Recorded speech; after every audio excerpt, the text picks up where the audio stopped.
Assalamualaikum warahmatullahi wabarakatuh. Sahabat sejuta kisah, khususnya untuk Anda pecinta cerita-cerita nyata misteri. Semoga kabar Anda hari ini baik dan tidak kurang suatu apa. Dan tentunya juga sudah siap mendengarkan persembahan cerita terbaru dari kami.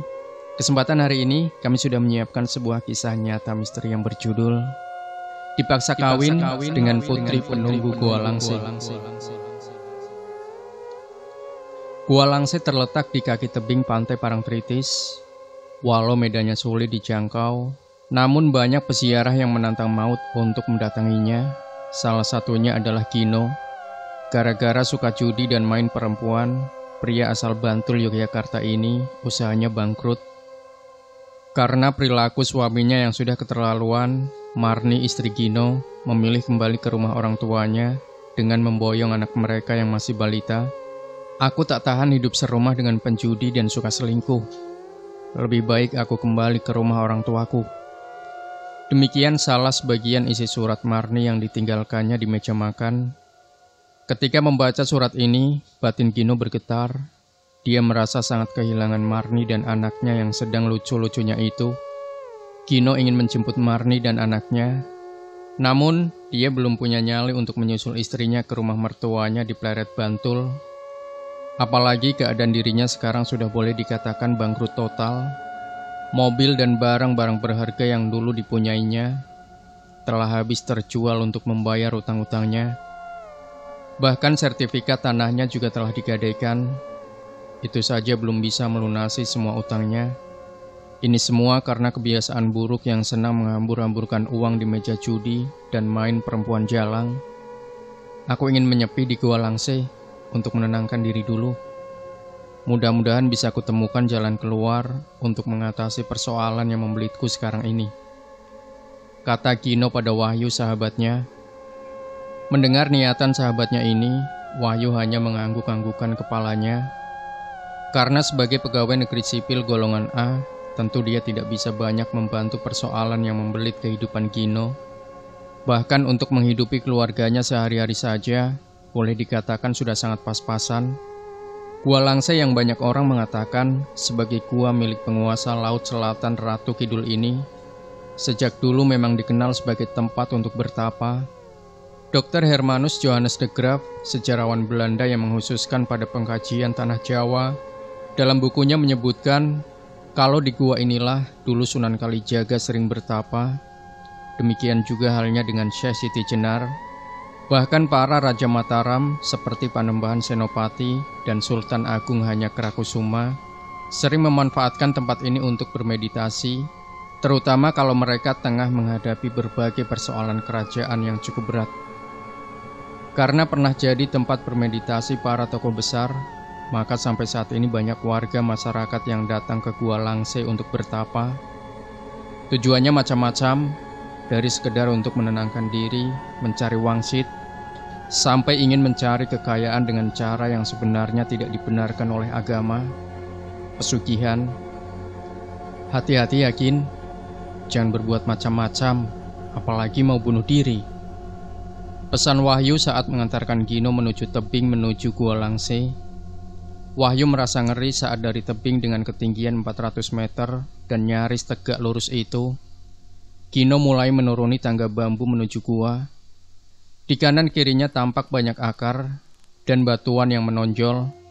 Sedangkan di bawah batu-batu cadas ada ombak laut selatan yang ganas siap melahap mereka, yang karena kurang hati-hati dalam meniti tangga dari bambu itu, lalu terlempar oleh gravitasi bumi. Namun tampaknya Gino sudah mantap hatinya. Dia ingin mencari ketenangan di gua itu. Sampai kapan dia akan melakukan ini, dia sendiri tak tahu. Bahkan dalam hati dia berjanji, kalau belum merasa tenang, dia tidak akan terus bertapa. Gino selamat meniti tangga bambu itu. Setelah makan dan minum sebagian bekal yang dia bawa dari rumah, dia kemudian menuju telaga yang ada di ujung gua. Selain untuk mencuci tangan, dia ingin membasuhi muka dan mengguyuri rambutnya dengan air dari mata air yang juga dikeramatkan tersebut. Rasanya segar. Setelah itu dia mencari tempat untuk menyepi. Saat mengawali bertapa, dia masih mendengar gelegar ombak laut selatan yang menghantam tebing.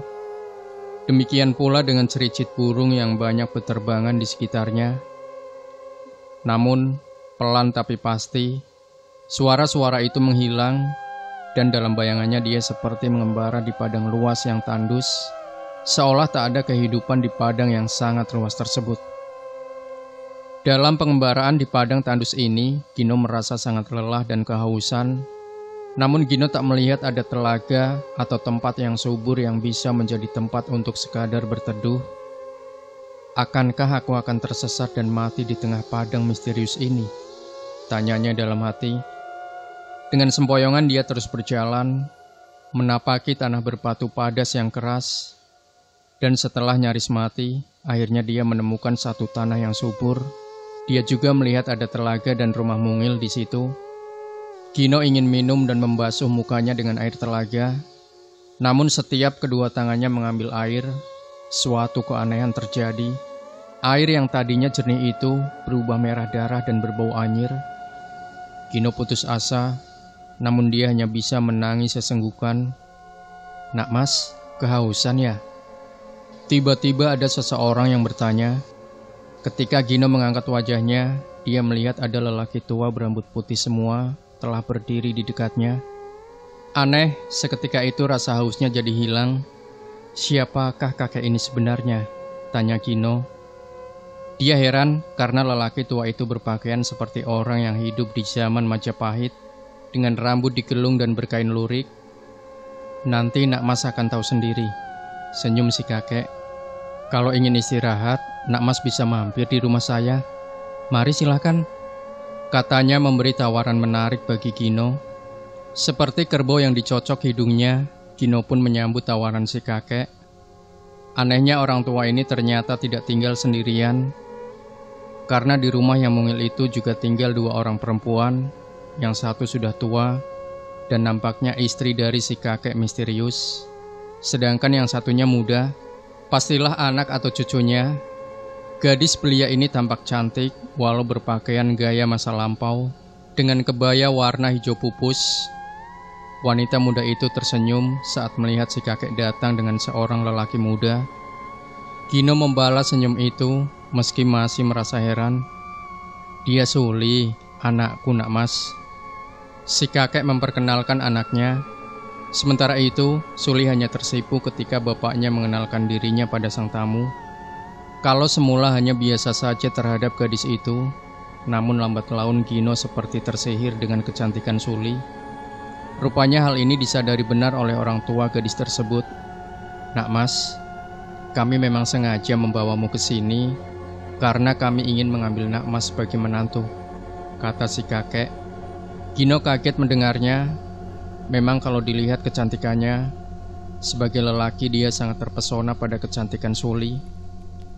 Namun di saat yang sama, dia juga teringat pada istri dan anaknya yang masih balita. Kalau Nak Mas sudah beristri, Suli juga bisa dijadikan istri kedua. Lelaki kan bisa beristri sampai 4, kata si kakek lagi, seolah dapat membaca kegundahan hati Gino. "Kamu mau kan Suli jadi istri kedua?" tanyanya kepada anak gadisnya. Suli tampak tersipu-sipu. "Kalau saya sih terserah Romo saja," jawabnya sambil senyum. Namun Gino masih berat hatinya karena dia sangat mencintai Marni, istrinya yang sedang mutung itu. Selain itu juga dia merasa belum memberikan kasih sayang secara utuh pada istri dan anak semata wayangnya. Selama ini dia terlalu asik masyhur dengan judi dan main perempuan, dan dia tak ingin melukai hati istrinya lebih dalam lagi. "Apakah Nak Mas melihat Suli kurang cantik?" tanya si kakek melihat Gino hanya diam membisu. Lelaki yang pernah mengenyam kesuksesan di bisnis jual beli kendaraan bekas ini hanya menggeleng, tak tahu harus menjawab apa. Kalau melihat kecantikan Suli, memang lelaki mana yang tidak akan tergoda. Namun kalau ingat istri dan anaknya yang telah lama dia sia-siakan, Gino merasa alangkah kejamnya kalau dia yang selama ini belum pernah membahagiakan mereka, lalu mengkhianati mereka dengan memperistri Suli. "Apakah Nak Mas harus saya paksa untuk menerima tawaran baik ini?" si kakek tiba-tiba bertanya dengan nada keras. karuan Gino terkejut melihat perubahan sikapnya. Ingat, sekarang Nak Mas berada di alam lain dan tidak akan kembali ke dunia nyata. Aku yang akan menghalanginya. Tiba-tiba laki-laki tua yang masih tampak gagah itu mengancam. Dia juga mengeluarkan pecutnya yang ketika dihantamkan ke tanah, mampu membuat batu padas berkeping-keping. Suara pecut ini begitu menggelegar, serta mengeluarkan percikan api. Gino ketakutan, keringat dingin mengalir deras di sekujur tubuhnya. Astagfirullah. Tak sadar Gino beristighfar. Memang, jauh sebelum menjadi penjudi dan main perempuan, Gino sebenarnya termasuk ahli ibadah. Dulu dia hidup di tengah keluarga santri. Hanya karena salah dalam pergaulan saja, dia menjadi mursal dan melupakan ajaran-ajaran agama yang sedari kecil sampai remaja dia tekuni. Anehnya, mendengar kalimat istighfar dari mulut Gino, lelaki tua itu seperti dihantam pukulan keras, sehingga membuatnya terlempar jauh. Yang tak kalah mengherankan, lelaki itu wujudnya berubah mengerikan. Demikian juga halnya dengan Suli. Wajahnya yang semula cantik itu tiba-tiba berubah menyeramkan. Kau memang harus kupaksa agar jadi penghuni tempat ini bersama kami. Makhluk berwajah bengis itu terus merangsek Gino. Dengan penuh kepasrahan diri, Gino pun terus menggumamkan wiridnya. Bahkan dia juga menambahi dengan membaca ayat kursi. Apa yang kemudian terjadi?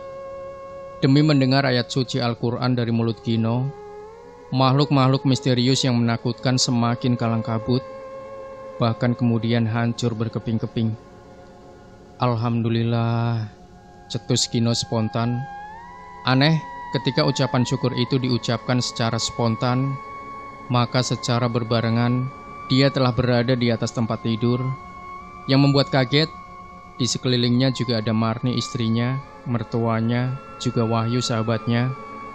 Masih banyak lagi orang-orang yang tidak dikenalnya ada di sana.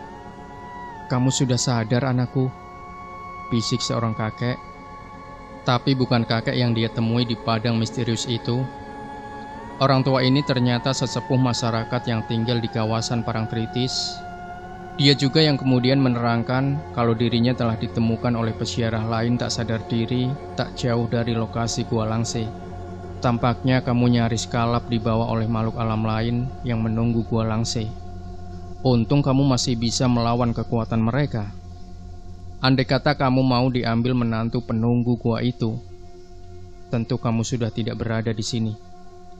Papar sesepuh itu setelah mendengar cerita dari Gino ketika tersesat di padang luas misterius yang ternyata berada di alam gaib itu.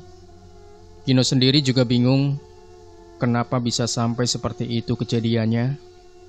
Bukankah semula niatnya hanya ingin menenangkan diri, melepaskan diri dari kesumpekan, padahal dia juga merasa tidak kemana-mana, hanya berdiam mengheningkan cipta, tak pernah beranjak dari batu yang menjadi tempatnya duduk bersila itu. Setelah mengalami kejadian ini, Gino berubah menjadi lelaki yang bertanggung jawab. Dia tidak pernah lagi berjudi, apalagi main perempuan. Hubungan dengan istrinya juga semakin mesra, dan tampaknya telah menuju keluarga sakinah, mawadah, warohmah. Bahkan Gino sekarang telah menjadi pengurus takmir masjid di kampungnya. Masya Allah. Sebuah kisah nyata yang mudah-mudahan bisa kita ambil hikmahnya.